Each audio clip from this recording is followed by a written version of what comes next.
ኃያሉ መላክ በሙሉ ኢየሱስ ለሚል ስም ይንበረከካሉ። አይነጻጸርም ከተዋረዱት ስሙ ከፍ ያለ ነው በሰማይ ካሉት። ሊቁ ከፍ ያለ የተከበረ በሰማያት ላይ አንድ ስም አለ።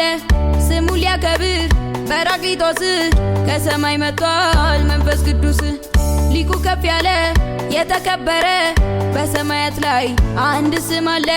ስሙ ሊያከብር በራቂቶስ ከሰማይ መጥቷል መንፈስ ቅዱስ። በስሙ